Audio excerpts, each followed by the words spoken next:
You know what I love? Chewy bars. I don't know what it is, but for some reason, the second I just have one chewy bar, I gotta have more. I don't even know what it is. It's just I just always have this craving for chewy bars whenever I'm hungry, whenever I want a snack, or my stomach starts a grumbling. I just think chewy bar.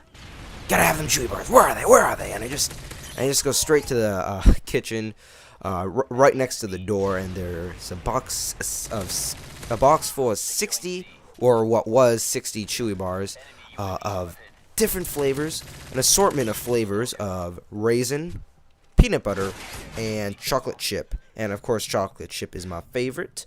Raisin would probably have to be second. And then peanut butter, I don't know. I don't like peanut butter. At least not in chewy bar form. But yeah, chewy bars, those things are 100 calories, chock full of granola, oats, brown sugar, and apparently crisp rice. And I didn't even know rice was in chewy bars. Did you guys know rice were in chewy bars? I didn't know that. Fun fact of the day. Chewy bars are made out of crisp rice. Whoopie-doopty-doo-dah. You really do learn something new every day, don't you? But man, now I know how a fat guy feels when he has his first slice of cake, or when a fat guy has his first spoonful of ice cream and he just ends up eating the entire gallon. And that's that's a little disgusting, eating an entire gallon of ice cream. And if you're fat, I'm sorry if I offended you. I have nothing against fat people. Just trying to make a good comparison here. But man, I did not eat a healthy amount of those chewy bars today. I ate like what? Okay. It's a little embarrassing, so I'll leave you guys guessing. So I'll tell you this much: out of the 60 bars that my mom had bought today, it was more than 10. But it was less than 30, which is sort of a big gap. Okay, it was less than 25. I'll give you that much. So, leaving you with that, let's talk about the gameplay. Hey guys, what's up? Mickey Dog here. A 2-minute delayed intro, but that's okay. Bringing you a 54-4 FAD gameplay with a specialist loadout. I know I said I would bring you guys a more assault gameplay, and yes, I am sick and tired of watching a specialist over and over again. YouTube is so damn full of specialist gameplay. It seems like wherever you go, the second you look up Modern Warfare 3 gameplay commentary, it's immediately just a Moab with specialist gameplay. And, you know, that does get a little bit boring, bland, and I want it to be a little bit more original. But this game has been on my hard drive for a while. In fact, I wanted to do a commentary over this gameplay about a month ago, but I never really got to doing it because I really don't like doing post-coms, because truthfully, I don't feel comfortable talking to myself in my room or talking to a computer in my room. It's a little awkward just sitting here talking to a computer screen in front of, at the moment, a muted gameplay. So, I don't know, but this is a pretty damn good gameplay. Using the FAD with a silencer and extended mags. This gun's pretty damn beastly with extended mags. High fire rate, lots of ammo. Spraying and praying is what you gotta do with this gun. You know what this gun reminds me of? It sort of reminds me of the AUG from Black Ops. I don't know about you guys, but I mean, the AUG, it had fast fire rate. Its iron sights sort of look like this. I mean, it has the little ring and then the little iron sight, right? Just like the AUG. That's what the AUG had, right? I'm pretty sure it was the AUG.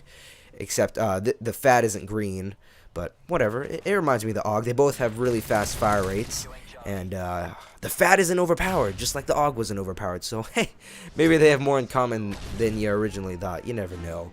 But look at my specialist loadout. It's a little funky, or at least in my eyes, it's a little funky. I don't like running quick draw on my specialist package anymore, just because it doesn't seem like it's that helpful. I mean, you would think that having a faster aim down sight would help you win more gunfights, but what I came to realize is that it really doesn't matter if you can aim down sight twice as fast as the other guy.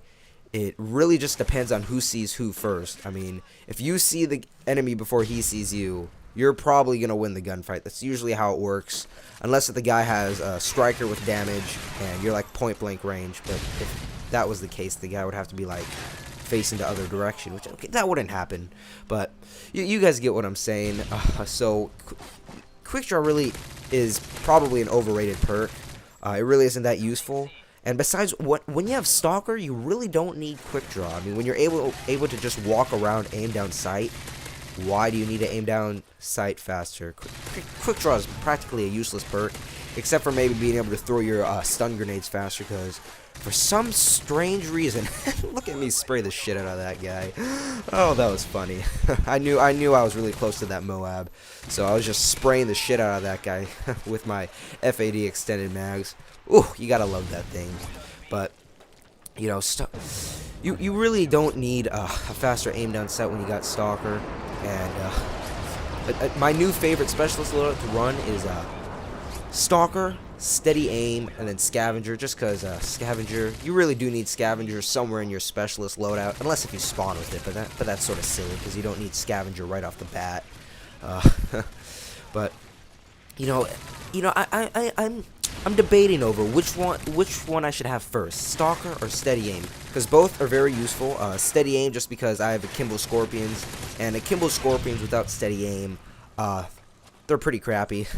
And I know I could use something like the MP9 Silence, but I have that's like my 4th most used gun, so I'm trying to switch things up with my secondaries. I don't want the MP9 to end up being my most used gun, which is a bad thing considering how the MP9 is like a fucking laser beam.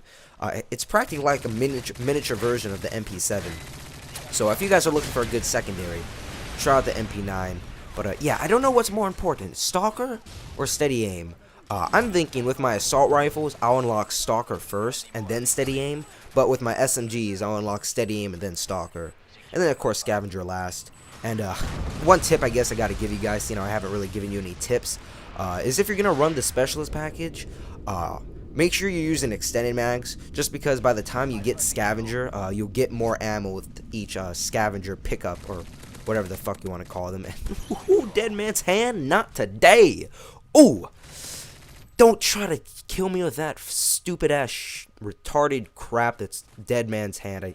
I don't even know why they put that in the game, but I do, and that little bastard ends up killing me later on in this game. But I cut it out, so you guys won't get to see me get quote unquote owned by Dead Man's Hand. But this gameplay's pretty much wrapping over. What the fuck? Wrapping up. Not really much to talk about. I think I went on like a 35 gun streak or something, and wow, that was like my 5th host migration in this game. Jeez, when you have a host migration, when a host migration happens twice in a game or more, you're doing a pretty damn good job, or at least somebody on your team is doing a good job. Or wait, no, maybe somebody on the other team is doing good, and your team keeps on raging. Okay, that's not happening, because you guys are probably all pros at COD, and you always make the enemy team rage, right? Right. There you go, you guys. Gameplay's over. Didn't really know what the point of this commentary was. But anyways, 54-4 FAD specialist gameplay. I'll see you all later.